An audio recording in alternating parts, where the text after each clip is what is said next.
Share market में किसी भी शेयर्स को बाई करने से पहले हमें कई फैक्टर्स देखने पड़ते हैं। उनमें से एक फैक्टर पी रेशियो भी है।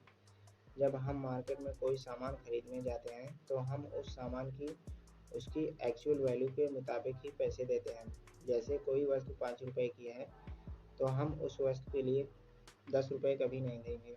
तो ऐसे ही किसी कंपनी के शेयर्स को पिक करने से पहले हम देखते हैं कि शेयर्स महंगे तो नहीं, कहीं हम किसी स्टॉक को बहुत ज़्यादा प्राइस पर बाई तो नहीं कर रहे।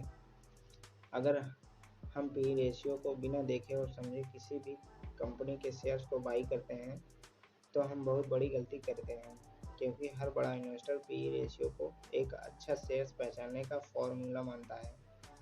पी रेशियो को प्राइस टू अर्निंग रेशियो कहते हैं, जो यह बताता है कि आपको किसी कंपनी में 1 रुपये कमाने के लिए कितने रुपए देने होंगे। पी रेशियो को देखकर यह पता लगाया जा सकता है कि एक ही सेक्टर की 2 कंपनियों में से आपको अपना पैसा किसमें इन्वेस्ट करना चाहिए।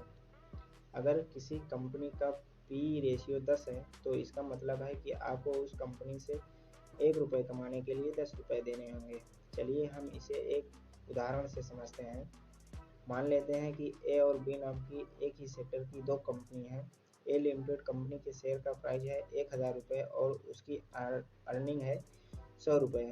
तो हम शेयर के प्राइस को उसकी अर्निंग से डिवाइड करते हैं तो पी रेशियो आएगा 10। और वैसे ही बी लिमिटेड कंपनी के शेयर्स का प्राइस है 2000 रुपये और अर्निंग है 100 रुपये। तो इसमें price upon earning equal to 20, तो इसका पी रेशियो हो जाएगा 20। ऐसी कॉमन सेंस तो ये कहता है कि अगर पी रेशियो कम है तो कंपनी सस्ती है, अगर पी रेशियो ज़्यादा है तो कंपनी महंगी है। तो ऐसे में ए लिमिटेड कंपनी जो 10 के पी पर है वो कंपनी सस्ती है, और बी लिमिटेड कंपनी जो 20 के पी पर है वो कंपनी महंगी है। लेकिन क्या ये सही है? अगर सही है तो आपको भी स्टॉक का पी रेशियो चेक करना है। अगर पी रेशियो ज़्यादा है तो उस स्टॉक्स को बाई नहीं करना है। जिस शेयर्स का पी रेशियो कम है उसको आपको पिक कर लेना चाहिए। और हो गई वैल्यू इन्वेस्टिंग, और कर लिया हमने अच्छे शेयर्स बाई। क्या इन्वेस्टिंग इतनी आसान है? ऑब्वियसली नहीं है, ये पूरी तरह से सही नहीं है। चलो इसे भी हम एक एग्जांपल से समझते हैं। जो ए लिमिटेड कंपनी है जिसकी हमने बात करी थी, उसने पहले साल कमाया 80 रुपये, फिर 90 रुपये और तीसरे साल 100 रुपये। इसका मतलब है कि ए लिमिटेड कंपनी हर साल 10% के हिसाब से ग्रो कर रही है। तो जिस कंपनी की ग्रोथ स्लो होगी उस कंपनी का पी रेशियो भी कम होगा। और जो बी लिमिटेड कंपनी है उसने पहले साल 20 रुपये कमाया, दूसरे साल 50 रुपये और तीसरे साल 100 रुपये।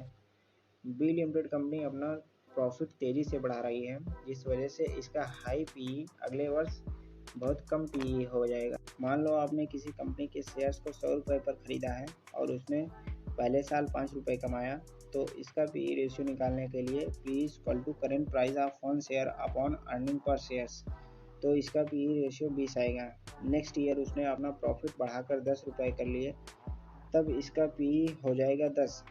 अब आपका पी रेशियो पहले साल के मुकाबले आधा हो गया, क्योंकि आपने तो 20 के पी पर ख़रीदा था। ऐसे ही कंपनी तीसरे साल पर शेयर्स पर 20 रुपये कमाने लग गई। तो तीसरे साल जब हम शेयर्स प्राइस को उसके ईपीएस से डिवाइड करेंगे तो पी रेशियो आएगा 5। तो 2 साल पहले जो आपका पी रेशियो 20 था अब घटकर सिर्फ 5 ही रह गया है। जिन लोगों ने शेयर्स तीसरे साल बाई किया होगा उनका पी रेशियो अलग हो सकता है, क्योंकि हो सकता है कि शेयर्स के प्राइस बढ़ गए हों। अगर आपको पता है कि कंपनी तेज़ी से ग्रो करने वाली है और पिछले सालों को कंपेयर में अपनी शेयर्स को बढ़ाया है, तो हाई पी देने से ज़्यादा कोई फ़र्क नहीं पड़ता।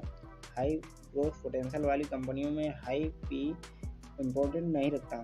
आई होप पी रेशियो के बारे में कुछ वैल्यू ज़रूर ऐड हुई होगी। तो ऐसे ही इन्वेस्टिंग रिलेटेड टॉपिक्स को देखने के लिए प्लीज़ चैनल को सब्सक्राइब कर लीजिए। आपका अपना बहुमूल्य समय देने के लिए thank you and good bye.